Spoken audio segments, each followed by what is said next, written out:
Hello, everyone. My name is Roa. I'm one of the directors of Stronghold, and apparently an interviewer for Beep. I'm joined here with Soulja. Soulja, how are you doing? I'm doing good. I'm doing great. Thanks for having me. I'm glad to be on here. No problem. Could you give me a brief little intro of yourself? Explain to the people at home who you are and what you've been up to. Yeah. My name's Soldier. Most people you hear call me Jordan. You can call me both. It's fine. Um, yeah, I'm 19 years old, and yeah, I play competitive Splatoon. I've been competing consistently since February of this year. Um, Probably knew me from the Team PXG. That includes Gray, Nolan, Gus. But right now, I am playing on 5 for the Nintendo League. Nice. Okay. Jumping straight into things, I guess. You played recently with Crush Soda. Did you find it difficult to play on an already existing team, as everyone kind of knew each other better than they knew you? Was there a weird dynamic there? No, actually not. It was everything went smooth. Well, I've already had a lot of experience playing with Gus, and I knew Wave. I knew all those guys. Sort of like I never really played with them, but I knew of them, so it wasn't awkward at all. It wasn't difficult in any way. Pretty welcoming guys then. Yeah, very welcoming people. I love them. Perfect. How's the NA League been? I know it's a pretty big thing for the scene, especially after kind of contents after falling off a bit for the game drop wise. How's the experience been for you? It's definitely been an experience. The only issue I have with it is just how long it is. Like that's legit the only problem I have with it. But besides that, I like the format. It's very interesting. I've never played a ladder tournament before, so using what is it, Battlefy, the Battlefy website to search for matches and stuff is very cool. But I just don't like how long it is. That is the one critique I've heard from the other side of the Atlantic. That Yeah, everyone in America has to basically give up their entire Saturday. Um, yeah. um, how do you feel like going into the season after two big podium placements recently? And what goes through your head after that? Um, I know that it's definitely. I mean, you can't be upset about where you place, especially like if you're a team that wants to win. You just have to accept the fact that you this is what you placed and improve on that, so you can go back in next week Saturday and do better. That's how we've been kind of taking that. I think it can be interesting. I forget. I think there was like a study done that's like um, uh, it's like people who come in fourth are like happier than people who come in third and second, or it was something where it's like being closer to victory, but missing it is more motivating in the sense that like if you get Yeah, first, you're happy, but if you right. get like third, you're pretty happy, but if you get second, you're like, damn, I'm one step away from first. Yeah, that's a very healthy way to see it. I've never thought of it like that, but that is a good way to see it. Yeah, it motivates you to keep going and want to go for first. I like that. Do you think five will come away with the win this week? Oh, definitely, for sure. I'm confident. So confidence, okay. What makes you so Yeah. confident? Well, it's been well the past. Well, this is week 3, right? Week 3, week 4, week 3, I think, coming up. But yeah, the previous weeks that we played, yeah, we had time to reflect and figure out what we did wrong, and I think coming into this next week, this upcoming Saturday, we're gonna do much better and have a stronger performance. You talk about a stronger performance. What does that take? What does it take to be the best? What does it take to walk away with the win? You gotta be you gotta have discipline. You know, you gotta know what the opponents are capable of. Like know that this person, if they get on our side of the map, they can do this, this, and this, or if they go over here, they can do this. You gotta respect the opponents, know what they can do, but still you have to be confident and just in your head believe that you're better than them. Because if you believe that the opponents are better than you, even if they are like on paper, then you've already lost. Like you're cooked. I remember a lot of that mentality, especially when I was playing competitive. I'd run into people and like I would know, oh, they're like 3 divs higher than me. Oh, we're gonna lose. And then Yeah, the second you start thinking, oh, we're gonna lose, that's when you've lost. yeah, it's already over. Just put the controller down at that point. Are you convinced that you're better than the competition? Oh, okay, I like these questions. um, I'll say that I'm very confident in my skill, and when putting myself against the competition, I put myself very high. I'll put it that way. Oh, yeah. Okay. Anything else you wanna add real quick about the anything upcoming for you, especially relating to NA League? Um, anything else coming up? Um, we're definitely gonna take the approach differently. Like when it comes to how we pick our map modes, we're gonna change things up. I feel like how we were doing things in the last few weeks have been kind of predictable. Like we go into sets and our opponents know what modes we're gonna pick, and I think that also is what contributed to our poor performance in the past few weeks. But we're gonna definitely switch it up this time and come up with some new ideas, new strats, and just give it our all. Without giving it away, because you don't want to give the competition too much info. But like, Yeah. how would you describe your playstyle? How would you what are the enemies gonna expect to see when they face you guys on the ladder? Our play style, it's just run them down. Really, like it's run them down, and then when we fight a team that tries to play very anti run them down, like they play very safe, then we just I don't know, we just try to punish like any sharkers, anyone that tries to, flank. But ultimately our strat is to just overwhelm the opponents with aggression and win the game as soon as possible. That playstyle takes a lot of mechanical skill. Would you say? But yeah, for sure, yeah. Do you think mechanics are more important than team coordination in a playstyle like that, or do you think there's a place for both? How does that balance work? Um in Splatoon, I feel like yeah, in Splatoon specifically, I feel like it goes game sense and then mechanics. Oh, okay. As an individual player, I say it's game sense and then mechanics. That's my rank of importance. But when you're in a team setting, yeah, it's definitely you want to have coordination with your team. You want to pick a lot of 2v1s. But yeah, I feel like people kind of overrate mechanics a little bit, just a little bit. Like, don't get me wrong, there's still very. It's important to have good mechs, but there's so many people that I've played with, that I've played against, that have really good mechanics, solid mechanics, but they're just they make silly decisions in game. That's what's holding them back from advancing to the next level. Okay. On your team, do you think you have like a shot caller? Do you think that there's someone who's leading the fight more, or is it kind of equally shared? Um, no, that's interesting actually, because in the moment, I think the only time where there's someone doing like that shot call role, it's probably Goss, but that's because he's like either on the side of the map or something, like letting us know that, oh, I'm gonna go and Jordan come with me, or Thunder come with me, like someone go up with him. That's really the only time he kind of shot calls. So it's not really throughout like the entire 5 minutes that he's like shot calling. He only does it like when necessary. And I think that's much better than a team having one person like dedicated to shot calling. Did did Goss kind of like was that a designated role, or did Goss kind of just like take up the mantle?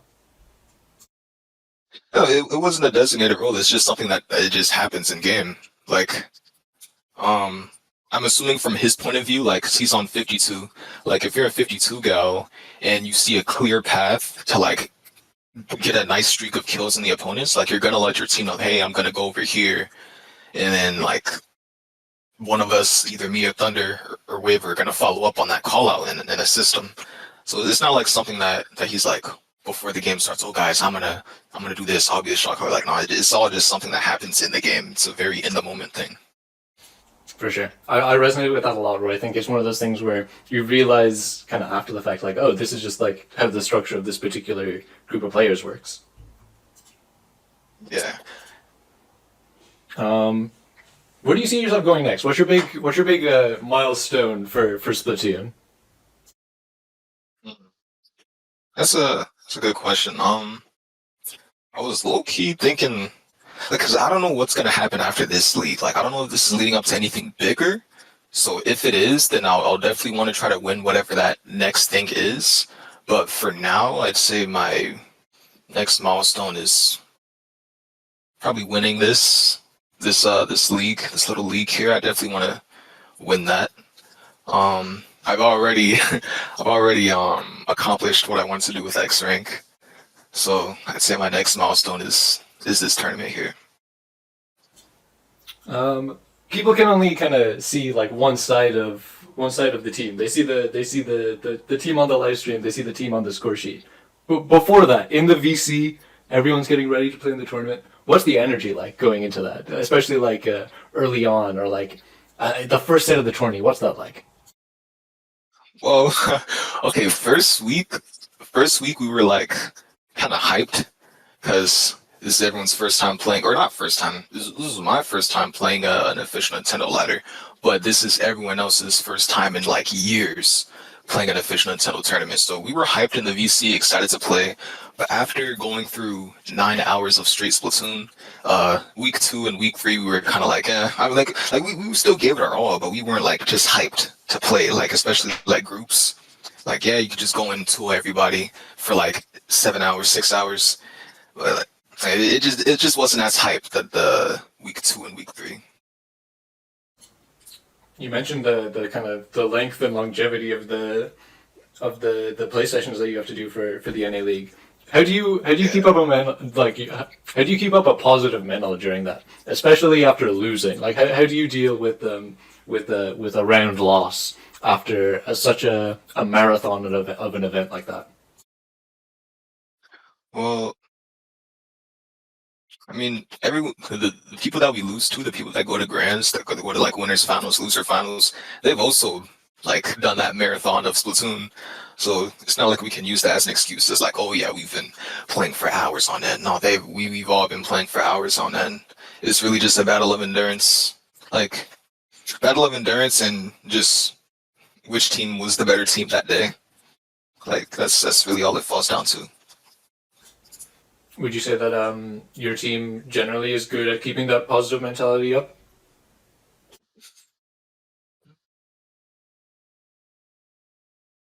I'd say it depends. It depends. Like, yeah, it really depends. Like when it comes to like if we have a set coming up, like we're waiting. Like, yeah, we're gonna be hyped, but like nobody wants to play a 9 hour event. Like just all one take, a 9 hour event. Nobody. It is gonna be hard to be positive after that, but like you kind of have to. You have to force it. Like, but we do try our best to keep that good mentality. You know, because we all have the mentality of we want to win, but like being hyped and excited to play for 9 hours is it just combats that. But we do try our best to keep the vibes. Do you have a trick? Do you have a secret? Well, when I play the league, I usually stream it. So if I'm not playing, I'm interacting with my chat. So that's what I do. But if I wasn't streaming, then I'd probably like be on my phone or something, or like eat something, like while we wait. So I'm not just sitting there in the lobby shooting balloons. I think in moments like that, especially with the marathon that is the NA League, you do have to have something else to occupy your mind. Yeah, yeah, you gotta be like an iPad kid. You gotta have a iPad in one hand, iPhone in the other hand, TV on. Like Subway Surfers in the corner. exactly. Just gotta look like an IPL lowing stream right now. Yeah. Do you think you have any like big challenge you're trying to overcome right now with regards to Splatoon? Big challenge. I mean, only thing I could think of. I mean, right now in this season, I'm in the JP region for X rank. That's pretty challenging. But besides that, nah, nothing really challenging. I actually enjoy the challenging things like SWS that happened a few months ago, like stuff like that. I really enjoyed. Nice. Going back, we're talking a lot about the future here. To time travel Mhm. back in time a bit, how did you first get started into competitive Splatoon? Um, I started playing competitive Splatoon when I was like 9 or 10 years old. I think 10 years old. 2016 was when I had my first team. Um, on the Wii U, I had a friend that I met through me that I spoke to through Miiverse, and they told me about Discord, and I created a Discord account, and that was when I joined my very first Splatoon team. I was really actually I think I was pretty good actually for a 10-year-old, but like in the competitive scene I was pretty bad. the But yeah, I started playing since 2016 and I just kept going from there. the 10-year-old comp player from Miiverse is crazy. I'm not gonna lie to you. Yeah, it's everyone starts somewhere. Everyone gotta start somewhere. That was such a, like an interesting era of Nintendo, especially. Yeah. Do you have a moment where you look if you were to look back on it, did you ever think that you'd be able to get to the point that you're at now? Um. Yeah, yeah. At some point, I think it was bound to happen. Like, if you play a game that you love, like you play it a lot, and you're good at it, like you just keep at it. At some point, you're gonna be at the top. Like, like Fortnite, for example. If I never played Splatoon, or if I took the passion I have for Splatoon and I put it into like Fortnite or like Valorant or something, I think I would have gotten good at those games equally. You Or think it's possible. you think it's just all about the drive itself? Yeah, yeah, it's all about the drive. Yeah, if you don't have the drive, then like you're just not gonna go anywhere. Like, and that just applies to life in general. You mentioned like Fortnite or Valo or different esport avenues that your life could have gone down in an alternate reality. Yeah. What draws you to Splatoon? Why this game? Um, I think it was like in 2015 I was watching TV and it was some I think it was the was it E4 when Splatoon 1 was like had a trailer. I saw some Splatoon trailer on my TV and like they kept spamming that same ad over and over. I think if I only saw this Splatoon ad once, I probably would have never asked my mom for a Wii U. But they kept spamming it on my TV, so I'm like, what is that? So I looked it up and I'm like, oh, it looks cool. And yeah, that's what got me into it. What kept you coming back? What makes you go from wanting a Wii U at 10 years old to making a Miiverse account and joining Discord, and then having buy a Switch, get Splatoon 2, buy a Switch OLED, get Splatoon 3? Like, why are you coming back? Um, I think it was just one because I realized that I was pretty good at the game. Like this is something that I'm good at, and two, I mean the game itself is a unique. It's a unique idea, unique concept. You know, it's very. I don't know. When you're really good at this game, I feel like it's hard to get away from it because you've been playing it for a long time. It's like a part of you in a way.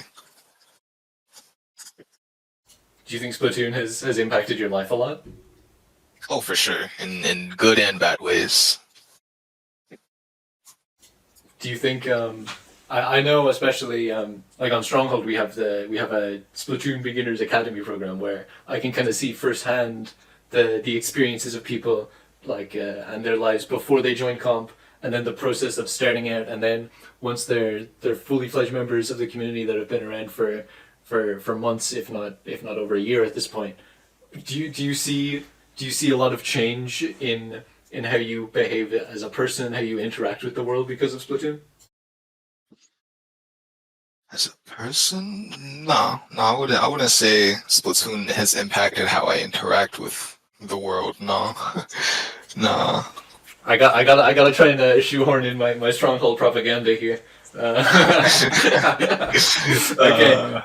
I think that's all we got for questions for you. Thank you so much for committing the time to come and speak to us. Do you have any closing words for the people about what they can expect to see? I'm gonna just say stay tuned. And not even for just this next week, but the weeks after that. Just stay tuned. We got some things cooking. And yeah, it'll be fun. We'll try our best. Stay tuned, folks. You heard it here. Okay. Thanks for your time, Jordan. It was nice to get to No speak to you. problem. Thank you. Goodbye. Perfect. All right. Bye bye.